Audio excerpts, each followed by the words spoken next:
berangkatlah delegasi diplomatik Indonesia ke Mesir melalui Mumbai. Delegasi Republik Indonesia pada saat itu adalah Haji Agus Salim sebagai ketua, Haji Muhammad Rasjidi, Nazir ST, Abdul Qadir, dan AR Baswedan. Dari Mesir rombongan berangkat ke Libanon, dan Libanon pun mengakui kemerdekaan Indonesia. Lalu Haji Agus Salim memerintahkan Rasjidi untuk Assalamualaikum warahmatullahi wabarakatuh. Om Santi Santi Om. Salam sejahtera untuk kita semua. Terima kasih kepada saudara-saudari yang sudah nonton, like, and subscribe channel Jejak Muhlisin. Mudah-mudahan yang sudah nonton, like, serta subscribe rezekinya lancar. Om Santi Santi Om. Assalamualaikum warahmatullahi wabarakatuh. Jangan lupa akai ngopi kurang turu ben uripmu ayem. Oke? Palestina, negara pertama yang mengakui kemerdekaan Indonesia. Terdapat setidaknya 4 syarat yang harus dipenuhi untuk menjadi sebuah negara berdaulat, yaitu wilayah yurisdiksi, penduduk, pemerintahan yang legitimate, dan adanya pengakuan dunia internasional.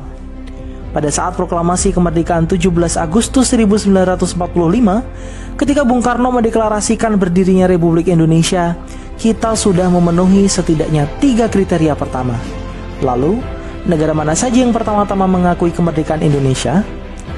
Dalam salah satu buku ziarah sejarah mereka yang dilupakan karya Hamid Nabhan yang diterbitkan baru-baru ini, disebutkan bahwa setidaknya 10 negara pertama yang menyatakan dukungannya dan mengakui kemerdekaan Republik Indonesia adalah negara-negara Islam di kawasan Afrika dan Timur Tengah. Negara-negara tersebut adalah Palestina, Mesir, Libanon, Syria, Irak, Saudi Arabia, Yaman, juga menyusul Afghanistan, Iran, dan Turki. Dikisahkan oleh Hamid Nabhan, pada tanggal 17 Agustus 1945, bangsa Indonesia memproklamasikan kemerdekaannya, tapi dunia internasional belum ada yang mengakui kemerdekaan tersebut.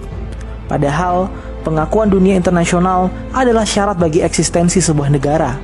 Ketika itu wilayah Indonesia sedang terjadi kekosongan kekuasaan setelah Jepang menyerah pada sekutu. Tapi di saat yang sama, pasukan sekutu akan mendarat dan membawa pasukan Belanda yang ingin berkuasa kembali di Indonesia. Maka pengakuan dunia internasional menjadi salah satu hal yang paling urgent dibutuhkan pada saat itu. Menariknya, pengakuan dari negara-negara Arab ini justru dimulai dari Palestina yang diwakili oleh mufti besar bangsa Palestina, yaitu Sayyid Muhammad Amin Al-Husaini, yang diucapkan langsung dari radio Berlin berbahasa Arab dan juga lewat harian Al-Ahram yang turut memberitakan pengakuan kemerdekaan Indonesia. Menurut Hamid Nabhan, pengakuan Palestina ini sebenarnya sudah dilakukan secara de facto setahun sebelum Indonesia merdeka, tepatnya di tahun 1944 yang bertepatan dengan janji manis yang dikeluarkan Jenderal Kuniaki Koiso, Perdana Menteri Jepang, untuk memberi kemerdekaan terhadap Indonesia. Mufti besar Palestina Sayyid Muhammad Amin Al-Husaini adalah sosok yang mewakili Palestina memberikan pengakuan tersebut, serta menyebarluaskan berita tersebut ke seluruh dunia. Pengakuan kemerdekaan ini kemudian diikuti oleh Mesir, yang diwakili oleh Konsul Jenderal Mesir di Mumbai, India, yaitu Muhammad Abdul Mun'im, yang datang di ibu kota Republik Indonesia, Yogyakarta. Mun'im yang datang sebagai utusan Liga Arab yang ingin kemerdekaan Indonesia, dan pada tanggal 16 Maret 1947 berangkatlah delegasi diplomatik Indonesia ke Mesir melalui Mumbai. Delegasi Republik Indonesia pada saat itu adalah Haji Agus Salim sebagai ketua, Haji Muhammad Rasjidi, Nazir ST, Abdul Qadir, dan AR Baswedan. Dari Mesir rombongan berangkat ke Libanon, dan Libanon pun mengakui kemerdekaan Indonesia. Lalu Haji Agus Salim memerintahkan Rasjidi untuk melanjutkan misi ke Saudi Arabia, sedang AR Baswedan dan anggota delegasi lain diperintahkan pulang ke tanah air untuk menyerahkan dokumen dari Mesir dan Libanon.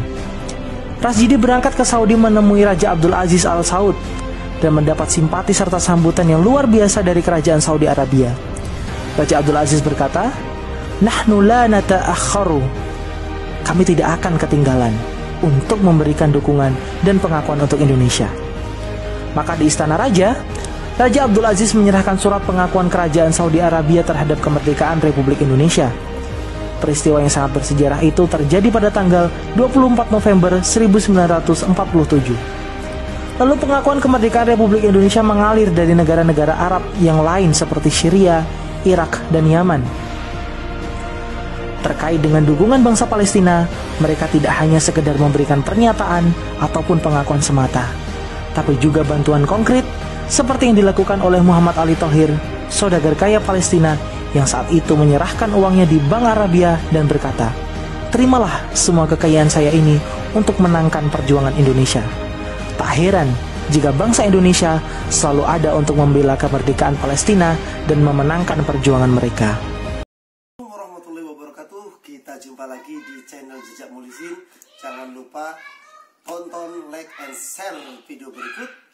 Ayo kita tonton bersama. Ojo lali dulur, ake ngopi kurang itu. Oke, siap, mantap, mantap, mantap. Yang udah like, subscribe, dan share, mudah-mudahan rezekinya lancar. Oke.